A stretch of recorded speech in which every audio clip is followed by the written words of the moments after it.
Hello hello hello. हा साहेब, तुम्ही phone cut साहेब. करू नका. माझ्याशी संवेदनशीलतेने बोला ना साहेब. काय मी शांततेने बोला. तुमच्याशी शांततेनेच बोलतोय. या राज्यामध्ये असं कुठं- असलेला 2 कोटी धनगर समाज हा अजितदादा सोबत होता. आपल्या अजितदादाच्या मतदारसंघामध्ये लोकसभा आणि विधानसभा मतदारसंघामध्ये धनगर समाजाची संख्या बहुल आहे.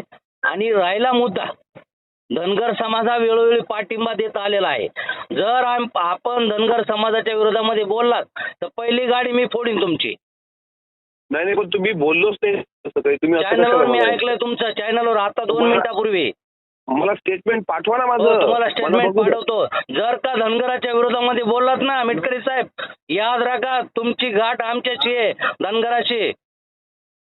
मी बोललेलो नाही साहेब. मला तुम्ही जे काही बोललो असेल मला पाठवा. मला पाहू द्या काय तुम्हाला बोललो. मी पाठवतो. आणि जर बोललेला असताना तर याद राखा, पंगा आमच्याशी घेऊ नका.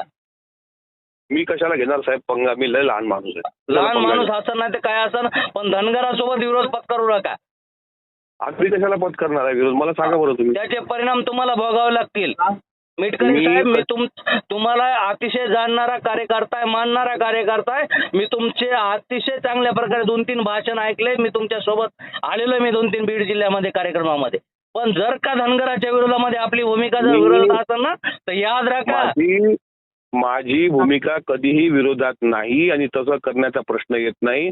तुमचं काहीतरी गैरसमज झाला असेल. जर ते टीव्हीनं तसं दिलं असेल टीव्ही 9 मराठीला आता लाईव्ह बातमी तुमची मिटकरी साहेब. काय काय की तुम्ही झिरवळ साहेबांची भूमिका मांडताय, की झिरवळ साहेब बोलताय ते योग्य बोलताय. आमची भूमिका योग्य आहे आणि अजितदादा जे म्हणतील आणि झिरवळ साहेब म्हणतील त्याच्या भूमिकेचे आम्ही सहमत आहेत.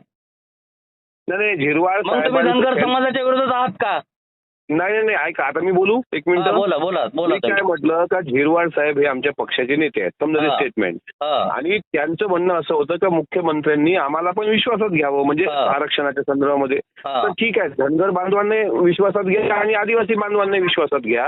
आणि जेणेकरून महाराष्ट्राच्या मुख्यमंत्र्यांनी किंवा महाराष्ट्र सरकारने कुठल्याही समाजाला अन्याय होणार नाही अशी भूमिका घेतली पाहिजे. हे आता मी एवढं बोलू. ऐका ना साहेब, तुमच्या मी मताशी सहमत आहे. आम्ही ऑलरेडी घटनेमध्ये एसटी मध्ये आहोत. आमचा आणि आदिवासीचा अजिबात विरोध नाहीये. तुम्ही वाद पेटवण्याचं काम करू नका, मध्ये ठिणगी पेटवण्याचं काम करू नका मिटकरी साहेब. नाही मी केलेलं जर तुम्ही नाही. ठिणगी पेटवण्याचं काम केलं तर पहिली गाडी तुमची मी फोडेल.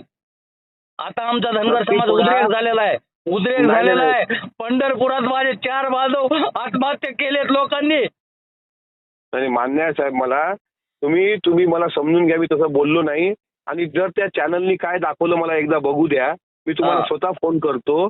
अजिबात जर माझा एखादाही बांधव गेला तर पहिलं मिटकरीची गाडी फोडणार मी, अमोल मिटकरीची. ठीक आहे साहेब. मी काय नाही, तुम्ही माझ्याशी बोला. फोन कट करू नका. मी फोन बंद करत नाही. मी तुमच्याशी अगदी शांततेने बोलतोय. मी तसं कुठं बोललेलो नाही. तुमच्यावर प्रेम करणारा कार्यकर्ता आहे. छत्रपती शिवाजी महाराजाचा मी बी मावळा आहे. नाही बरोबर आहे. मी जरी धनगराचा असलो तरी मी छत्रपती शिवाजी महाराजावर प्रेम करणारा कार्यकर्ता आहे. प्रश्नच नाही साहेब. मी पण आहे तुमच्या भावंडापैकी एक आहे. जर का आपला विरोध असेल तर आम्हाला त्याचा विचार करावा लागेल. माझा विरोध असल्याचा काही प्रश्नच येत नाही. तुम्हाला काहीतरी ते आता टीव्हीचे मीडियावाले काही दाखवत राहतात. टीव्ही 9 बातमी प्रकाशित केली. ती बातमी आहे की अमोल मिटकरी म्हणतात धनगरांना एसटी मध्ये आरक्षण देऊ नका.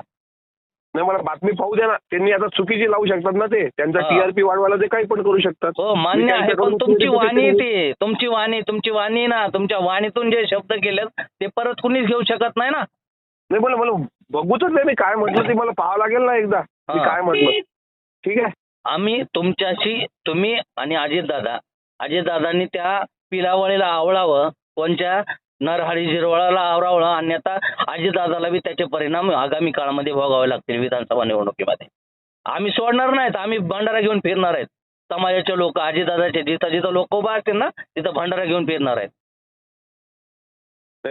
तुम्ही अगदी तुमच्या भावना मी समजू शकतो. तुम्ही अजिबात त्याच्यात हे होऊ नका. अगदी माझ्याबद्दल कुठलाही चुकीचा गैरसमज करू नका. मी पण तळागाळातला छोट्या कार्यकर्त्यामधला कार्यकर्ता आहे. आणि जर तसं काही त्यांनी कोणची बातमी चालवली मला एकदा बघू द्या. आणि ती बातमी बघितल्यानंतर मी स्वतः तुम्हाला फोन करतो. मी एका गणपती मंडळाच्या हो, मला तुमचा फोन अपेक्षित आहे. तुमच्यावर प्रेम करणारा मीही माणूस आहे. मी तुम्हाला फक्त एका गणपती मंडळाच्या आरतीचा कार्यक्रम आटोपला की तुम्हाला ती बातमीची माहिती घेऊन तुम्हाला मी फोन करतो. चालेल साहेब. Okay, thank you. Okay. Okay okay.